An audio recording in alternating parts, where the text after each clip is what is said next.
రోజు ఏం జరుగుతుందంటే ఒక భిక్షగాడు పొద్దున్నే రోడ్డుపై కూర్చొని పెద్దగా అరుస్తూ దైవాన్ని దూషిస్తూ ఉంటాడు.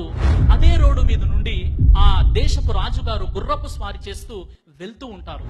ఈ భిక్షగాడిని చూసి రాజుగారు ఆగి, ఏమైందిరా నీకు, పొద్దున్నే దైవాన్ని పెద్ద కేకలతో దూషిస్తున్నావు అని రాజుగారు ఆ భిక్షగాడిని అడగడం జరిగింది.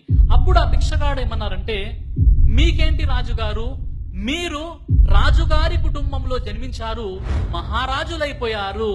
నేనేమో ఒక్క రూపాయి లేని దరిద్రుడుగా పుట్టించబడ్డాను, కాబట్టి ఇలా అడుక్కుంటున్నాను. నా కర్మ ఇలా తగలబడింది. నేనేం చేయను చెప్పండి? దేవుడికి ఎంత పక్షపాతమో చూడండి. మిమ్మల్నేమో రాజుగారి కుటుంబంలో పుట్టించాడు, మీరు రాజుగారు అయిపోయారు. నేనేమో ఒక్క రూపాయి లేని దరిద్రుడిగా పుట్టించబడ్డాను.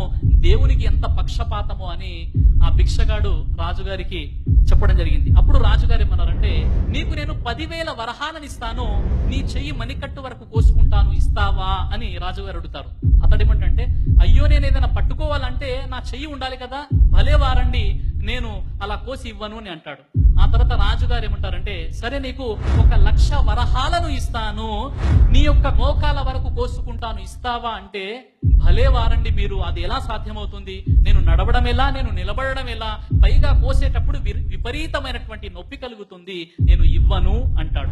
ఆ తర్వాత చివరిసారిగా అడుగుతున్నాను, నీకు 10 లక్షల వరహాలను ఇస్తాను, నీ నాలుక కోసుకుంటాను, ఇస్తావా అని ఆ రాజుగారు అడుగుతారు.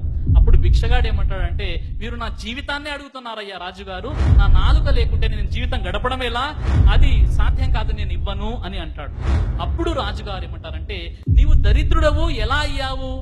నీ వద్ద 10,000 వరహాల కంటే మించినటువంటి మణికట్టు వరకు గల 2 చేతులు ఉన్నాయి, 1,00,000 వరహాలకు మించినటువంటి 2 కాళ్ళు నీ వద్ద ఉన్నాయి, 10 లక్షల వరహాలకు మించినటువంటి నాలుక నీ వద్ద ఉంది, అంతకంటే ఎంతో అమూల్యమైనటువంటి శరీర అవయవాలు ఉన్నాయి.